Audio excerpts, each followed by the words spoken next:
Kita ke sorotan lain, saudara. Kehidupan kelam di balik cerianya sebuah pertunjukan sirkus diungkap oleh para mantan pemain sirkus dari Oriental Circus Indonesia atau OCI. Mereka mengaku kerap mendapat penyiksaan sejak kecil selama menjalani kehidupan sebagai pemain sirkus.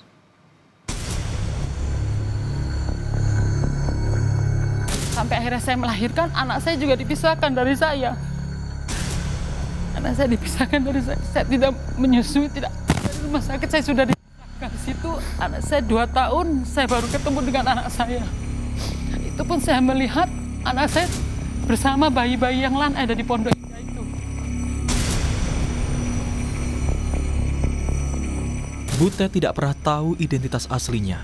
Sejak kecil, ia sudah tinggal di lingkungan sirkus bersama Oriental Circus Indonesia atau OCI. Kepada Kompas TV, Butet berkisah, ia dibawa ke lingkungan itu sekitar usia 3 tahun. Butet pun menjalani kehidupan sebagai pemain sirkus bersama dengan yang lain. Kehidupan pahit masa kecilnya di lingkungan sirkus bahkan membuat Butet sampai merasakan dijejali kotoran hewan.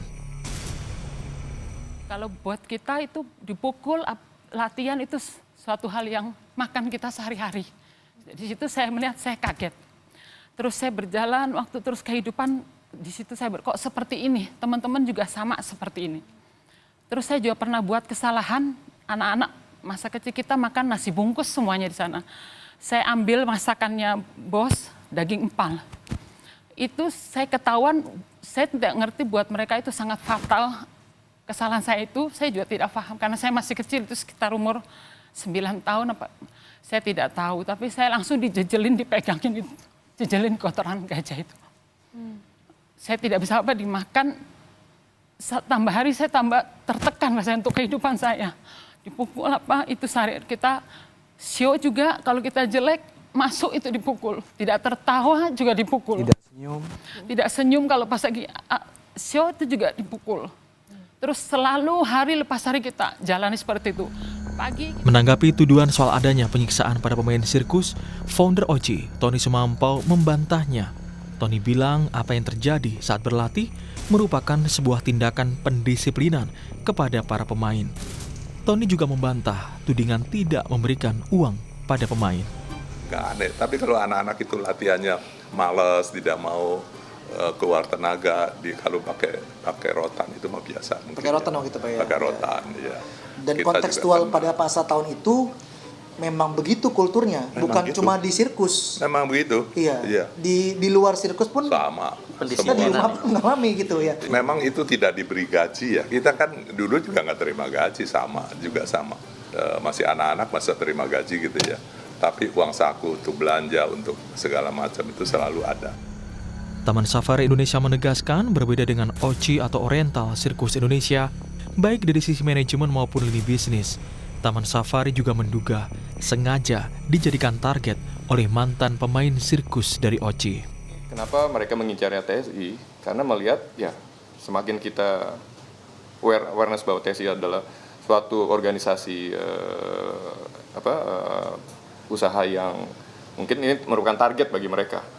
Jadi kami sih hanya menjalankan, mengikuti peraturan pemerintah, dan selama ini kami juga menjunjung tinggi kegiatan atau tidak akan melakukan dan tidak akan melakukan pelanggaran atas HAM, dan itu sudah kami lakukan selama bertahun-tahun.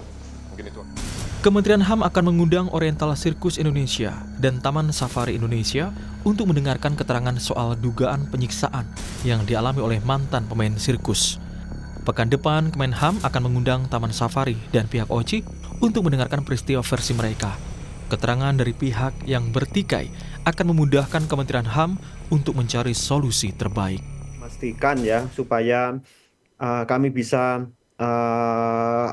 mencari penyelesaian, kami bisa menyelesaikan supaya kami bisa mencari jalan keluar terbaik, maka kami juga harus mendengarkan pihak lain yang kemarin dituduh dianggap sebagai pihak yang bertanggung jawab. Jadi agenda kami selanjutnya adalah untuk mendengarkan dari pihak Oriental Circus Indonesia atau Taman Safari Indonesia itu yang kemarin disebut-sebut oleh ibu-ibu yang datang ke Kementerian Hak Asasi Manusia.